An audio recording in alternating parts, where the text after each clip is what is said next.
अस्सलाम वालेकुम जी, काश्तकार भाइयों, व्यूअर्स, आइए चलते हैं। आज हम बात करेंगे कि किसान और जो ज़राअत यानी एग्रीकल्चर है, वो हुकूमतों के बजट से क्या मुतालबात रखती है हमेशा से और उसके क्या अहम नुकात हैं। अगर वो जो नुकात हैं या वो बातें जो हैं, वो एजेंडे जो हैं अगर मुकम्मल कर दिए जाएँ, तो पाकिस्तान एक ज़रूरी मुल्क होने के साथ-साथ अपनी जो अजनास हैं ज़रूरी, उनमें जो है वो खुद कफ़ील हो सकता है और आलमी मंडियों में जो है वो इसमें बेहतरी ला सकता है। और मुल्क जो है इस वक़्त जो शदीद माशी बहरानों में गुज़रता रहता है, वो एग्रीकल्चर की वजह से जो है वो बाहर निकल सकता है। व्यूअर्स और काश्तकार भाई याद रखें कि मुल्क के अंदर इस वक्त वाहद सेक्टर एग्रीकल्चर सेक्टर है जो मुकम्मल तौर पर काम कर रहा है। बहुत से टेक्सटाइल सेक्टर जो हैं वो बंद हैं इस वक्त। बहुत कुछ इस वक्त जो है वो हुकूमती पॉलिसियों की वजह से वो लोग अपना काम छोड़ के चले गए हैं यहाँ से। लेकिन एग्रीकल्चर सेक्टर और किसान जो है वो इतनी ज़रारत के बाद भी जो है वो डटा हुआ है, वो अपना काम पूरा कर रहा है, इस आवाम का पेट जो है वो पार रहा है। आज हम देखेंगे कि हमारे लिए अगर एटम ज़रूरी है तो उससे ज़रूरी हमारी एग्रीकल्चर है। तो आइए तफ़सीलात देखते हैं कि कौन से ऐसे पॉइंट्स हैं जिनको फ़ौरी तौर पर अहम नुकात मुतालबे समझ लें, हुकूमतों को पूरा करने होंगे और लॉन्ग टर्म पर करने होंगे। सबसे पहले बात करेंगे बजट के हवाले से कि ऐसा मनसूबा बनाएँ कि हमारा जो एग्रीकल्चर का जो बजट है वो जो आटे में नमक के बराबर होता है उसमें इज़ाफ़ा किया जाए, यानी एग्रीकल्चर को बहुत कम बजट दिया जाता है, उसमें जो है वो इज़ाफ़ा किया जाए। दूसरी बात करते हैं जी, जो आपने एक सब्सिडी सिस्टम रखा हुआ है सीड के ऊपर, खादों के ऊपर, उसे ख़त्म करें। उसे आप देखें, एक काश्तकार जो है वो 2500 का सीड लेता है, 1 बैग, और उसमें उसे ₹1000 सब्सिडी दी जाती है। अब वो ₹1000 लेने के लिए ज़लील होता है, तो खुदा के लिए आप वो ₹1000 उसको वैसे ही छोड़ें और उस सीड की कीमत जो है व जो भी आप स चीज़ देते हैं उसकी कीमत में आप कमी करें। एक बात हो गई जी। दूसरी अगली बात हमारी है, पेट्रोल और डीज़ल की कीमतों को एग्रीकल्चर के लिए कंट्रोल किया जाए। किसान को देखिए ट्रैक्टर उसने चलाना होता है, उसके लिए बड़े मसले मसाइल होते हैं, तो अगर उसकी लागत कम होगी तो फसलें वो अच्छी बोएगा। अगला पॉइंट करते हैं जी, खाद माफ़िया के ऊपर आप जो है वो पूरी लगाम डालें उसको। जो कीमतें आप बताते हैं वो कीमतें कभी नहीं लगती, वो कीमतें हमेशा ब्लैक में होती हैं। जो कीमतें खाद की आप अनाउंस करते हैं, वही कीमतें जो हैं वो कंपनी की तरफ से दी जाती हैं, वो लगनी चाहिए। अगली बात करते हैं जी, जो एग्रीकल्चर मशीनरी है, एक तो वो बहुत महँगी होती है, काश्तकार जो है वो उसे नहीं खरीद सकता। एग्रीकल्चर मशीनरी जो है वो काश्तकार को सस्ते दामों जो है फ़राहम की जाए, ये एक बात करते हैं। अगली बात करेंगे जी, अगली बात है ट्रैक्टर सेक्टर। देखिए हमारा जो मुल्क के अंदर ट्रैक्टर की संत है, उसमें पुराने मॉडल ही उनको थोड़ा-सा सेट करने के बाद जो है वो दिया जाता है और महँगे दामों इस वक़्त फ़रोख्त किए जा रहे हैं। तो खुदा के लिए ट्रैक्टरों की कीमतों में कमी करें, एक हो गया। दूसरा ये है कि नए मॉडल मुतारिफ़ करें, जो कि हमारी एग्रीकल्चर के लिए और जो कम तेल की खपत करते हों, ऐसे ट्रैक्टर मुतारिफ़ करें। दुनिया बहुत आगे चली गई है और आप अभी तक पुरानी मशीनरी लेकर फिरते रहें। अगली बात करेंगे जी, हमारे काश्तकार को सबसे बड़ा मसला होता है पानी लगाने का। हमारे काश्तकारों के जो ट्यूबवेल हैं वो बिजली पर अक्सर हैं, उनको फिर जो है एक मंसूबे के तहत आप उसे सोलर सिस्टम के ऊपर लेकर आएँ। पूरी दुनिया जो है वो इस तरफ चल पड़ी है।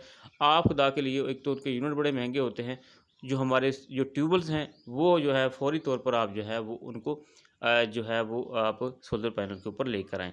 चाहे वो 1 साल का मंसूबा रखें, चाहे वो 2 साल का रखें, लेकिन उसे जल्द अज़ जल्द जो है वो आप उनको जो है वो सोलर ट्यूबवेल्स के ऊपर लेकर जाएँ। अजनास की कीमतों का तवाज़ुन रखें। देखें आप, गन्ने की का जो जब कीमत होती है, आप उसको उस वक़्त अनाउंस करते हैं जब जनवरी हो जाता है, फरवरी हो जाता है। उसकी कीमतों को, कोई भी जिन्स होती है उसकी कीमत को बरवक़्त अनाउंस किया करें, ताकि जो काश्तकार है उसे अगली फ़सल जो उसने बोनी होती है, अगली फ़सल लगानी होती है, बरवक़्त अपनी फ़सल लगा सके। उसके बाद जी, आज़ाद तजारत का काम शुरू किया जाए। ये नहीं है हमारा काश्तकार अगर एक चीज़ ज़्यादा लगा लेता है तो वो बाद में उसे सेल नहीं कर सकता या उसे बरामद नहीं कर सकता। तो आज़ाद तजारत का सिस्टम करें, हमारे काश्तकार को जितनी सहूलत दे सकते हैं आप दें। उसके बाद आप ऐसा कानून बना दें कि कोई भी बंदा जो है वो ज़रूरी ज़मीनों के ऊपर रहायशी कॉलोनी ना बना सके। आप देखें कि आप रेगिस्तानों में दुबई खड़ा कर सकते हैं, तो क्या आपके पास रेगिस्तान नहीं है? आप वहाँ पर ऐसे शहर बनाएँ जो कि रहायशी कॉलोनियाँ हों, ना कि आप अपने एग्रीकल्चर सेक्टर को बर्बाद करते फिरें। उसके बाद हमारी हुकूमत से ये भी गुज़ारिश है कि चने, दालें और तेलदार अजनास जो हैं, इनको फ़रोग़ देने के लिए बड़े पैमाने पर एक मनसूबा शुरू किया जाए, ताकि मुल्क के अंदर जो है वो ऑयल सीड्स या सीड की ऑयल की जो कमी है वो पूरी की जा सके। ज़रूरी ज़मीनों को बेहतर करने के लिए कलर थोर वाली ज़मीनों के लिए मनसूबे बनाए जाएँ और नहरी निज़ाम को बेहतर किया जाए। आप अक्सर उस वक़्त पानी बंद कर देते हैं जब गंदम की फसल जो है वो उसको पानी की ज़रूरत होती है और आप नहरबंदी कर देते हैं।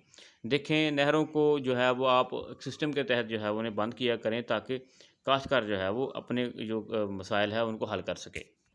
एग्रीकल्चर सेक्टर के लिए रिसर्च के लिए जो है बजट में इजाफ़ा करें। देखें जब तक आप अपने काश्तकार को सस्ती मशीनरी, सस्ती खाद, सस्ता पानी और ट्यूबवेल वाला सिस्टम या उसको ऐसा सिस्टम नहीं देंगे कि वो अपने एतमाद के साथ काम कर सके, तो फिर आप उस वक़्त तक एग्रीकल्चर को ऊपर नहीं लेकर जा सकते। हमारी हुकूमतों से ये भी गुजारिश है कि जब हमारे पास कोई चीज़ अज़ाफ़ी होती है, कुछ ज़रूरी अजनास अज़ाफ़ी होती हैं, तो फ़ौरी तौर पर उन्हें बरामद किया कीजिए आलमी मंडियों में, ताकि अच्छा ज़र मुबादला जो है वो मिल सके। और अगर कोई चीज़ हमारे जो एग्रीकल्चर सेक्टर है वो बाहर से मंगवाता है, तो फिर वो भी जो है वो जल्द अज़ जल्द मुल्क के अंदर जो है वो आनी चाहिए, यानी वहाँ पर 6-6 महीने वहाँ पर ना पड़ी रहें। उसके अलावा ज़रूरी मशीनरी, ज़रूरी आलात, ज़रूरी जो अद्वियात हैं उनकी कीमतों को भी जो है वो कम किया जाए, उन पर भी कंट्रोल किया जाए, इस सेक्टर को तंग ना किया जाए। क्योंकि ये सेक्टर अच्छा काम कर रहा है, यही वो सेक्टर है जो कि एग्रीकल्चर को चला रहा है। ये ज़रूरी अद्वियात वाले हैं, उसके अलावा ज़रूरी जो मशीनरी वाले हैं, लेकिन इनकी कीमतों में कमी आनी चाहिए ताकि काश्तकार आसानी के साथ जो है वो इन्हें ख़रीद कर अपना जो है वो सिस्टम चला सके। तो हुकूमतों को चाहिए कि एक तो स्मगलिंग पर काबू डालें और जो ज़ख़ीरा अंदोज़ माफ़िया है उसको भी कंट्रोल करे।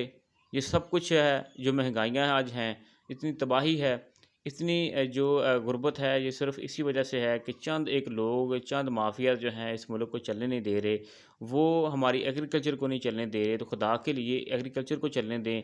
कम अज़ कम 10 से 15-20 साल तक जो है वो एग्रीकल्चर सेक्टर के ऊपर एक भी टैक्स ना लगाया जाए। याद रखें ये टैक्सेस की वजह से महँगाई बढ़ती है।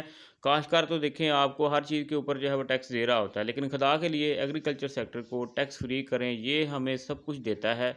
ये आपको जो नान, रोटी या जो भी आप खाते हैं, ये आपके हाथों में जो होती है, वो हमारा यही सेक्टर जो है वो आपको फ़राहम करता है।